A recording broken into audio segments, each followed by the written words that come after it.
Hi, எல்லாரும் எப்படி இருக்கீங்க?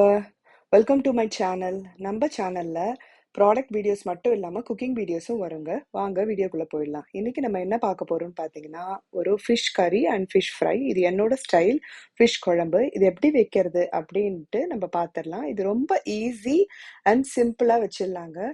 ஒரு half an hour to 45 minutes தான் ஆகும் நம்ம இந்த ஃபிஷ் குழம்பு வைக்கிறதுக்கு. அது எப்படி பண்றதுன்றது ஸ்டெப் பை ஸ்டெப்பா நான் உங்களுக்கு இந்த வீடியோல சொல்றேங்க.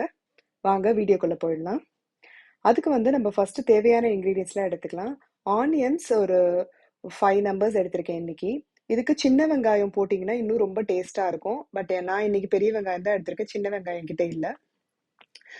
சின்ன வெங்காயம் இல்லைன்னா நீங்க பெரிய வெங்காயம் கூட ஆட் பண்ணிக்கலாம். பட் சின்ன வெங்காயம் போட்டிங்கன்னா ரொம்ப டேஸ்டா இருக்கும். நல்லா ஃபைனா சாப் பண்ணி வச்சுக்கோங்க. அதுக்கப்புறம் இதுக்கு டொமேட்டோஸ் கொஞ்சம் நிறைய நான் ஆட் பண்ணுவேன். என்னோட ஸ்டைல் நான் மீன் குழம்பு வைக்கும்போது டொமேட்டோஸை நான் கிரைண்ட் பண்ணிடுவேன், நல்லா அரைச்சிடுவேன் ஃபைன் பேஸ்டா. அப்பதான் ஈஸியா வதங்குறதுக்கு நமக்கு நல்லா இருக்கும். ஸோ எல்லா டொமேட்டோஸும் நான் ரஃபா சாப் பண்ணி மிக்சியில் ஆட் பண்ணிக்கிறேன், நல்லா ஃபைனா பேஸ்ட் பண்ணிக்கிறதுக்கு. நான் இன்னைக்கு ஒரு 8லேருந்து 9 தக்காளி எடுத்திருக்கேங்க. இதுக்கு நான் எப்பவுமே புளி கொஞ்சம் கம்மியாக தான் வைப்பேன், தக்காளியை இன்க்ரீஸ் பண்ணிப்பேன் அளவை. அப்போ இன்னும் டேஸ்ட் நல்லா இருக்கும். ட்ரை பண்ணி பாருங்க. மீன் குழம்புக்கு எப்பவுமே நல்லெண்ணெய் சேர்த்தா ரொம்ப நல்லா இருக்கும். ஸோ நல்லெண்ணெய் ஒரு 3 டேபிள் ஸ்பூன் ஆட் பண்ணிக்கிறேன். தாளிப்புக்கு உங்ககிட்ட வடகம் இருந்ததுன்னா அதை யூஸ் பண்ணிக்கோங்க. இந்த மீன்வல் நான் புளி ஊற வச்சுக்கிறேன். ஸோ அவ்வளோதான், பாருங்க, நான் புளி அவ்வளோதான் ஊற வச்சிருக்கேன். வடகம் இருந்தால் நீங்கள் ஆட் பண்ணிக்கலாம். அப்படி இல்லைன்னா கடுகு, வெந்தயம், கருவேப்பிலை ஆட் பண்ணிக்கலாம். ஸோ இது மூணுமே நல்லா பொரிஞ்ச பிறகு பூண்டு கொஞ்சம் ரஃபா தட்டி வச்சிருக்கேங்க. பூண்டு நீங்க எவ்வளோ ஆட் பண்றீங்களோ அவ்வளோ டேஸ்டா இருக்குங்க மீன் குழம்புக்கு. நீங்க இன்னும் கூட நிறைய கூட ஆட் பண்ணிக்கலாம். உடம்புக்கும் ரொம்ப நல்லதுங்க. ஸோ நான் இன்னைக்கு ஒரு கைப்பிடி பூண்டு நான் ரஃபா தட்டிட்டு அதை அப்படியே ஆட் பண்ணியிருக்கேன். அதுக்கப்புறம் நம்ம சாப் பண்ணி வச்ச ஆனியன்ஸ் ஆட் பண்ணிக்கலாம். ஆனியன் நல்லா வதங்கணுங்க. ஆனியன் வதங்குறதுக்காக கொஞ்சமா நம்ம கல்லுப்பு சேர்த்துக்கலாம். நல்லா வதங்கி ஒரு கண்ணாடி பதத்துக்கு வரணும்னு சொல்லுவாங்கல்ல, அந்த மாதிரி நல்லாவே வதங்கி கலர் மாறணும். அதுக்கு பிறகுதான் நம்ம மற்ற இன்கிரீடியன்ஸ்லாம் சேர்க்கணுங்க. பாருங்க, இந்த மாதிரி நல்லா இந்த பதத்துக்கு வரணும். அதுக்கப்புறம் நம்ம அரைச்சி வச்சிருக்க தக்காளியை இதில் ஊற்றிக்கலாம், பேஸ்ட்டை. நீங்கள் தக்காளி ஃபைனாக சாப் பண்ணி அதை கூட வதக்கலாம். ஸோ அப்படியும் பண்ணலாம், இப்படியும் பண்ணலாம். உங்களுக்கு டைம் எப்படி இருக்கோ பாருங்க. இதுனா டைம் கொஞ்சம் கம்மியாக எடுக்கும். ஸோ நம்ம புளி ஊற வச்சிருக்கோம் இல்லைங்களா, அதுலேயே ஒரு அரை ஸ்பூன் மஞ்சத்தூள், அதுக்கப்புறம் இது காஷ்மீர் ரெட் சில்லி பவுடர், இது ஒரு 3 ஸ்பூன் நான் இன்னைக்கு எடுத்துக்கிறேன். அதுக்கப்புறம் குழம்பு மிளகாத்தூள், நம்ம மிளகாத்தூள், தனியாத்தூள் எல்லாம் சேர்த்து அரைச்சி வச்சிருப்போம் இல்லைங்களா, அது ஒரு 4 to 5 ஸ்பூன் எடுத்துக்கிறேன். எல்லாமே உங்களுக்கு காரத்துக்கு தகுந்த மாதிரி நீங்க எடுத்துக்கோங்க. கொஞ்சமா கல்லுப்பு சேர்த்து நல்லா கரைச்சி விட்டுக்கோங்க கையிலேயே. நல்லா கரைச்சிட்டு அதுக்கப்புறம் அந்த புளியோட அந்த வேஸ்ட் எல்லாம் இருக்கும், ஸோ நல்லா ஃபில்டர் பண்ணி எடுத்துக்கலாம். ஸோ இந்த மாதிரி நீங்க தனியா போட்டு கரைச்சி ஃபில்டர் பண்ணி எடுத்துட்டு அந்த குழம்பு கூட சேர்க்கும் போது ஒரு நல்ல டேஸ்ட் கொடுக்குங்க உங்களுக்கு. ஃபில்டர் பண்ணி எடுத்துட்டு இப்போ தக்காளி கொஞ்சம் லைட்டா வதங்கி இருக்கு, பட் இன்னுமே நல்லா வதங்கணும். வதங்கின பிறகுதான் நம்ம புளி தண்ணியை ஆட் பண்ணணும். ஸோ அது வரைக்கும் ஒரு தட்டு போட்டு நம்ம மூடி வச்சிடலாம். மீடியம் ஃப்ளேம்ல வச்சிருங்க. அது பாட்டுக்கு நல்லா வதங்கிட்டே இருக்கும். நம்ம தக்காளி அரைச்சி ஊற்றிருக்கிறதால நமக்கு சீக்கிரமாவே வதங்கிரும். இப்ப பாருங்க, ஓரளவு நல்லா வதங்கிருச்சு, எண்ணெய் பிரிஞ்சு வருது. இந்த ஸ்டேஜ்ல நம்ம புளி மசாலாலாம் போட்டு கரைச்சி வச்சிருக்கோம் இல்லைங்களா, அந்த தண்ணியை நம்ம ஆட் பண்ணிக்கலாம். இது இப்ப நல்லா கொதிக்கணுங்க. அகைன் நம்ம மூடி போட்டுட்டு ஒரு மீடியம் ஃப்ளேம்ல வச்சிருங்க. நல்லா எண்ணெய்லாம் பிரிஞ்சு வரணும், நல்லா கொதிக்கணும் குழம்பு, அப்பதான் ரொம்ப டேஸ்டா இருக்கும். கொதிக்குது, பட் எண்ணெய் பிரிஞ்சு இன்னும் வரல, லைட்டா தான் வருது. பட் இன்னும் கொஞ்சம் எண்ணெய் பிரிஞ்சு வரணும். நல்லா எண்ணெய் பிரிஞ்சு குழம்பு நல்லா திக்கா ஆன பிறகுதான் நம்ம ஃபிஷ் ஆட் பண்ணணும். இப்ப பாருங்க, கொஞ்சம் நல்லா எண்ணெய் பிரிஞ்சு வந்திருக்கு. திக்னஸ் பார்த்துக்கோங்க. உங்களுக்கு வேணும்னா கொஞ்சம் தண்ணி ஆட் பண்ணிக்கலாம் ஸ்டார்டிங்லயே. இல்ல அப்படின்னா போதும் அப்படின்னா இந்த திக்னஸ்லயே நம்ம மீன் ஆட் பண்ணிக்கலாம். நான் இன்னைக்கு குழம்புக்கு தேங்காய் பாறை மீன் தான் எடுத்திருக்கேன்.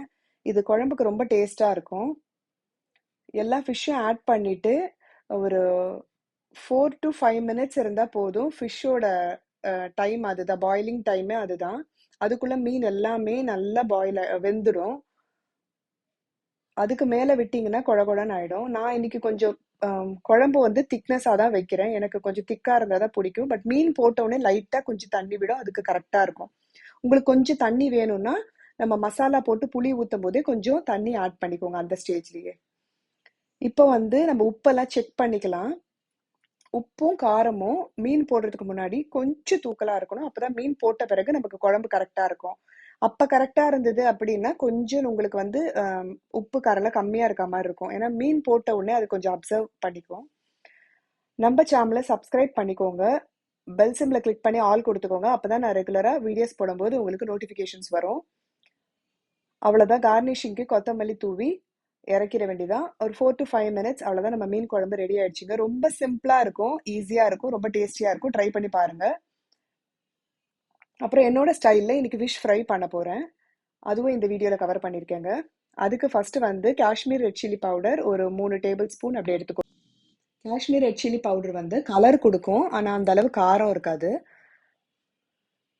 அதுக்கப்புறம் குழம்பு மிளகாத்தூள், அது கொஞ்சம் காரம் கொடுக்கும். ஸோ அது வந்து ஒரு 3 to 4 டேபிள் ஸ்பூன் எடுத்துக்கோங்க. உங்க காரத்துக்கு தகுந்த மாதிரி நீங்க ரெண்டுத்தையுமே எடுத்துக்கலாம். நான் இன்னைக்கு ஒரு 4 டேபிள் ஸ்பூன் எடுத்திருக்கேன். நெக்ஸ்ட் வந்து ஒரு 1/2 டீஸ்பூன் டர்மரிக் பவுடர்.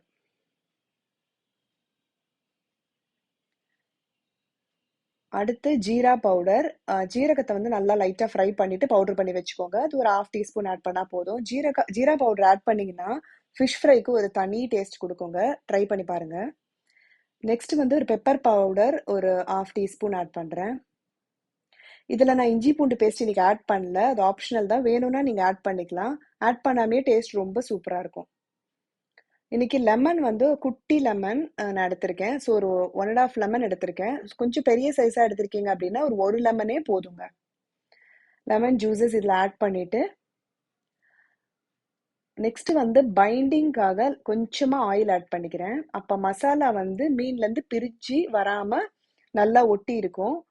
அந்த பேன்லயுமே ஒட்டாம நல்லா மசாலா பிரிஞ்சு வராம இருக்கிறதுக்காக இந்த பைண்டிங்காக ஆயில் ஆட் பண்ணுங்க, நல்லா இருக்கும்.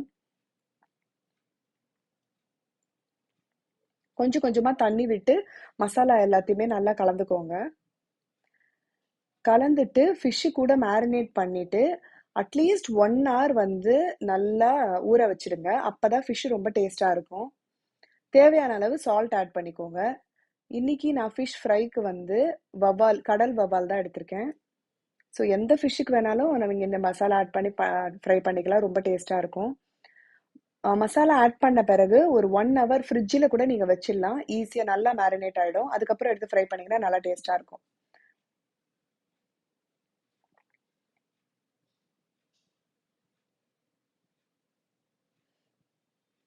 ஸோ எப்போவுமே ஃபிஷ்ஷு வாங்கிட்டு வந்த உடனேவே நம்ம அந்த மசாலா தடவி ஃபர்ஸ்ட் வச்சிடணும். அதுக்கப்புறம் நம்ம வந்து குழம்புக்காக ரெடி பண்ணிக்கலாம். ஸோ அந்த மீன் வயல் இது ஊறிட்டே இருக்கும்.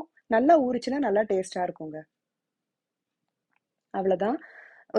இது ஒரு 1 hour ஊறட்டும். அதுக்கப்புறம் நம்ம வந்து பொரிச்சுக்கலாம். அதுக்கு வந்து ஒரு கேஸ்ட் அயர்ன் ஸ்கில்லட் எடுத்திருக்கேன். அதில் வந்து கடலை எண்ணெய் ஆட் பண்ணியிருக்கேன். ஃபிஷ் ஃப்ரைக்கு கடலை எண்ணெய் ஆட் பண்ணிங்கன்னா கொஞ்சம் நல்லாவே இருக்கும். ஆட் பண்ணிட்டு பேன் நல்லா சூடான பிறகு ஃபிஷ்ஷை ஃப்ரை பண்ணி எடுத்துக்கோங்க. அவ்வளோதான். 2 பக்கம் போட்டு ஃப்ரை பண்ணி எடுத்தீங்கன்னா டேஸ்டியான ஃபிஷ் ஃப்ரை ரெடி ஆயிடுச்சுங்க. என்னோட ஸ்டைல் ஃபிஷ் குழம்பு அண்ட் ஃபிஷ் ஃப்ரை உங்களுக்கு பிடிச்சிருந்ததுன்னா உங்கள் ஃப்ரெண்ட்ஸ் அண்ட் ஃபேமிலிக்கு ஷேர் பண்ண மறக்காதீங்க. ட்ரை பண்ணி பார்த்துட்டு எப்படி இருந்ததுன்னு கமெண்ட் செக்ஷனில் எனக்கு சொல்லுங்கள். நம்ம சேனலை சப்ஸ்கிரைப் பண்ணிக்கோங்க. நீங்கள் சப்ஸ்கிரைப் பண்ணிட்டு பார்த்தா தான் எனக்கு ஒரு என்கரேஜ்மெண்ட்டாக இருக்கும் நெக்ஸ்ட் வீடியோ போடணும் அப்படின்னுட்டு. இந்த வீடியோவை உங்கள் ஃப்ரெண்ட்ஸ் அண்ட் ஃபேமிலிக்கு ஷேர் பண்ணிக்கோங்க. ஃப்ரை பண்ணுறப்போ லைட்டாக வந்து கருவேப்பிலை போட்டிங்கன்னா ரொம்ப டேஸ்ட்டாக இருக்கும் ஃபிஷ் ஃப்ரை. அவ்வளோதாங்க, ஃபிஷ் ஃப்ரை ரெடி ஆயிடுச்சுங்க. ட்ரை பண்ணி பார்த்துட்டு எப்படி இருக்குன்னு எனக்கு கமெண்ட் செக்ஷனில் சொல்லுங்கள். Very simple recipes. இது மாதிரி நிறைய ரெசிபீஸ் நம்ம சேனலில் வந்துட்டே இருக்குங்க. குக்கிங் வீடியோஸ் ப்ளஸ் நம்ம ப்ராடக்ட்ஸ் வீடியோ எல்லாமே வந்துட்டே இருக்கு. நம்ம சேனலை சப்ஸ்கிரைப் பண்ணிக்கோங்க. என்ன ரெகுலர் அப்டேட்ஸ் பார்க்கணும்னா போத் இன்ஸ்டா அண்ட் ஃபேஸ்புக்ல ஃபாலோ பண்ணிக்கோங்க. Thank you so much for வாட்சிங். நிறைய வீடியோஸ் இருக்கு, பார்க்க மறந்துடாதீங்க.